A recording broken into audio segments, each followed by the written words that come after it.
Welcome back to the podcast. I'm so happy you are here. It is a beautiful day to be here to get some support. That's what this podcast is all about. With every episode, it's about building up your tools and your resources and your ability to create a life that you really love.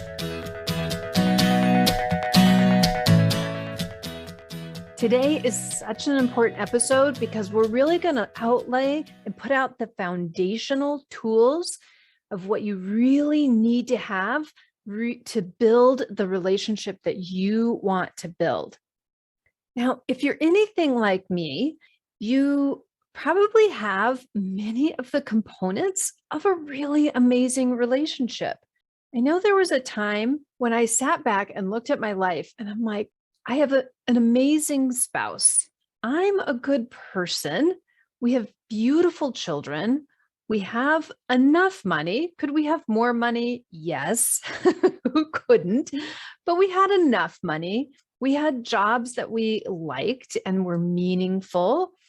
And yet it didn't feel like everything was there. It felt like we were sort of slipping away. Something was sort of missing. And I really see this as what was missing is we didn't have a good, strong foundation. And that's what I want to bring to you today is we are going to figure out what is the foundation that we need to really create the relationships that we love. Here on the podcast is where you can grab your free information and tools and tips that you can get going right away from. Over in our paid area, in the subscription area, you can think of that like the training academy, right? When our spouses go off to training academy, this is where they learn all of the stuff and they start to put it into practice, go out and use it, and then get coaching to help move them along in their learning. Now, don't get me wrong, the subscription is not as tough and as hard as that training academy, but that is the place where you start to actually implement and do things and get all the support to learn all of the details and nuances of the tools. But today, I want to give you the real foundational tools to get you started to really think about your relationships in a new way, how you're relating to your partner in a new way, this foundational piece. I like to think of the foundation of change. This is what our foundation piece is called, as a foundation of change. I like to think of it like the truck, the fire truck, right? Which is basically this infrastructure, this big thing that is used to store a whole bunch of different tools that you have training when to use all of the different tools for the different particular situations that come up.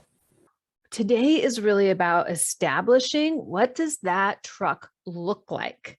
What is the main components, the main structure that you need to go out and do the work that you need to do in your relationships?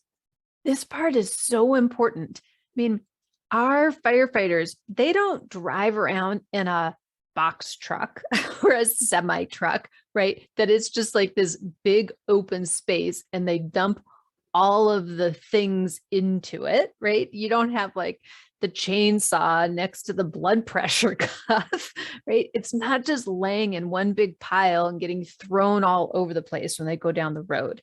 It's this very organized structure to help make it easier for them to do their job.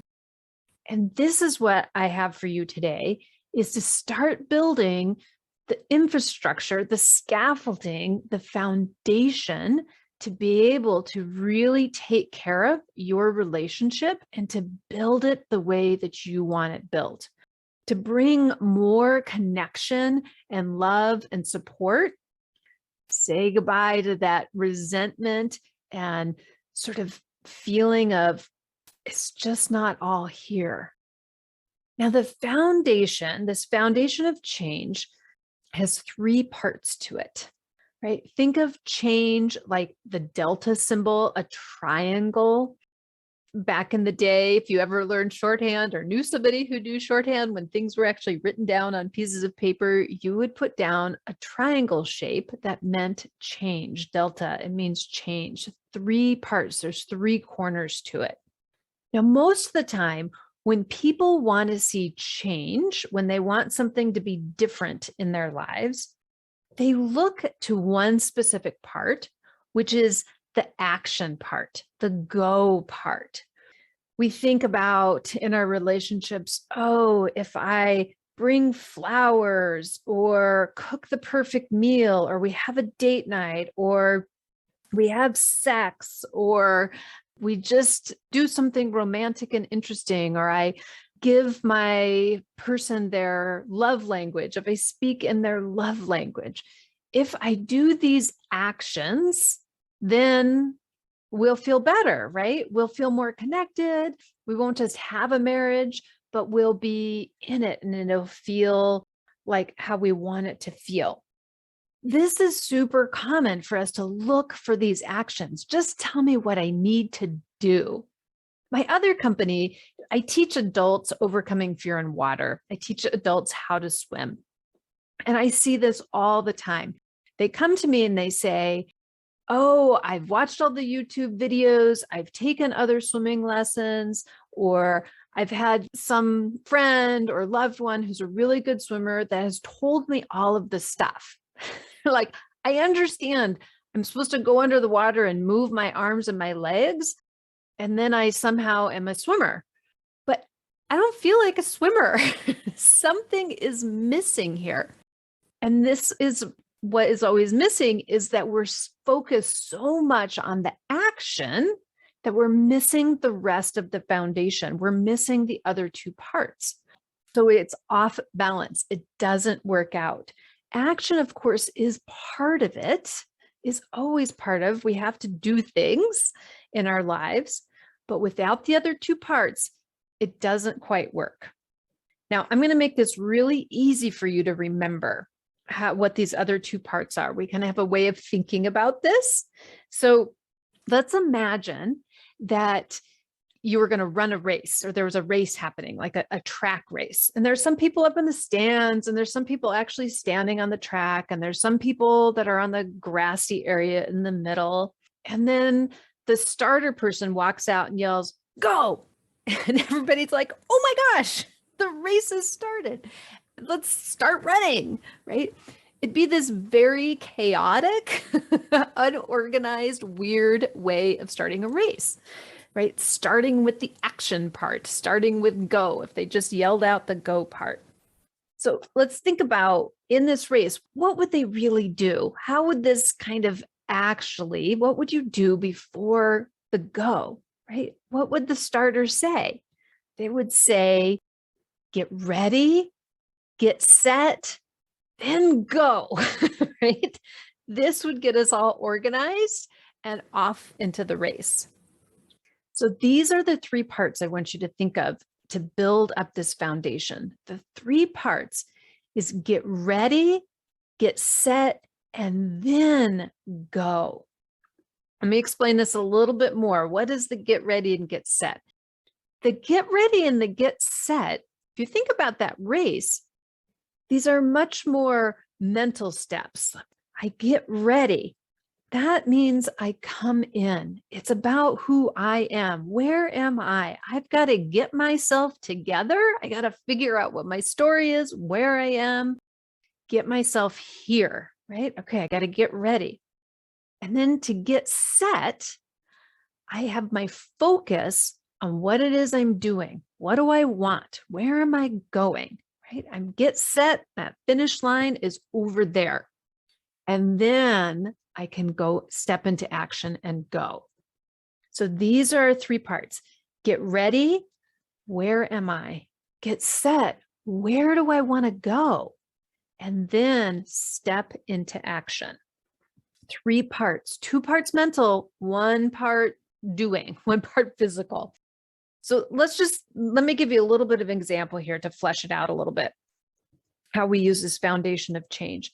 So if you're in a disagreement with your significant other, with your spouse, If you just skip into action, this is, you can see just like yelling at each other or ignoring each other or festering on it, right?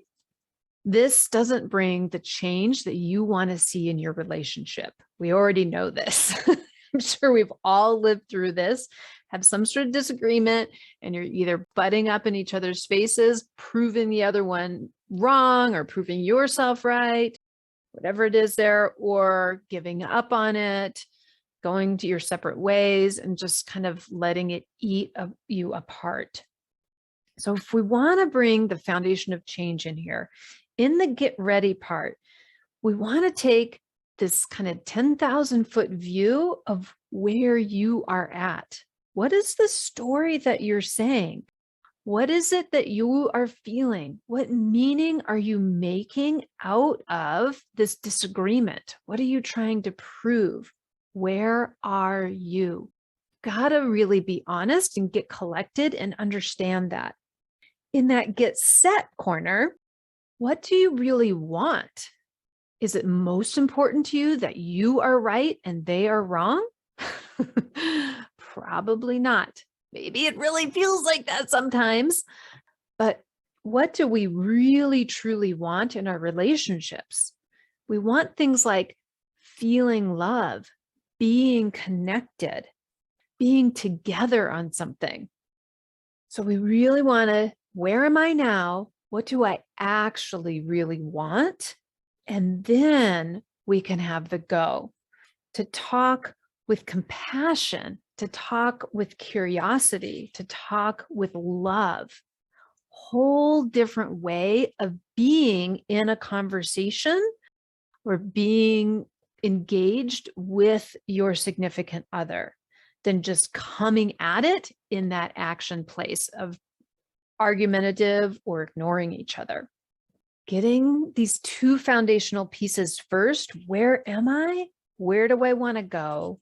And then acting from that place of keeping that in focus. This is our truck, right? This is our main tool, our main foundation. In each of these components, the get ready, the get set, and the go, there is lots of other tools, right? This is just the framework in which to put lots of different tools. And I'm going to bring those tools to you in the podcast. So that's why you're going to keep coming back, fill out each of those little boxes, each of those. I always see them, my kids love to go visit dad at the fire station, right? And they pull up each of those boxes on the truck and see what's in there, right? Learn how to use it all. That stuff is all coming. But for right now, I want you just to start with being curious about this foundation. Where are you right now? What are your thoughts and what are your stories that you are saying about your relationship right now? Get really curious. Where do you want to go? Right? What do you want from your relationship? How do you want your relationship to be? What do you really desire the most? And then what action are you willing to take? Let's just notice today, you are taking an action. Listening to this podcast, contemplating these questions, you are showing up different. You are a different person for your relationship. You are a different person for yourself after you've taken this action of engaging with this podcast. Who you are now is not the same person that came a few minutes ago, because you are changing by looking at these foundational things. You have a new view, you have a new outlook, you have a new curiosity. What is the next thing? Who are you now? That takes you back to that first step of get ready. I'm going to get ready to take another action. This last year, my kid hiked a 3,000-mile hike. It's a big deal. He hiked it on his own. It was something he'd never done before. I mean, he'd done hiking, he'd done a little backpacking, but not multi-day on his own hiking. And he told me, Mom, all you have to do is take one step at a time. I just had to keep taking one step at a time. He never doubted that he was going to complete this 3,000-mile journey because he just kept taking it one step at a time. And that is your job right now. You took a step today to listen to this podcast, to put yourself and your relationship first for this amount of time. Even if you're out on a walk or you're doing something else, whatever it is, I know this is how we listen to podcasts often, and that's amazing. But you said, today is the day I'm going to focus on my relationship for this amount of time. This has changed you. It has changed how you show up to your relationship. Bring that into your story. That is the new you. Where do you want to go? And what is your next step? Next step, listen to the next podcast. Come over and check out the membership. Subscribe. Tell your spouse about this. Take a next step. Just like my kid, one step at a time, you will make that 3,000-mile journey. Perhaps it's even a longer journey with our relationships that we want to have them last for even longer. I don't know. It's up to you and what you desire and what you want. Together, let's be committed, be present, show up with curiosity and love for yourself and your spouse. Thanks so much for listening. Make sure you subscribe on your favorite podcast app so you can get every episode. And when you are ready to be in action, come find us. Facebook, Instagram, or our website. It's all the same name, relationshipsonfire.com. We've got that S on there. There's lots of us having relationships. So relationships with an S on fire.com. Thanks so much. Saying goodbye, your fire and water gal, Cori Myka. See you next time.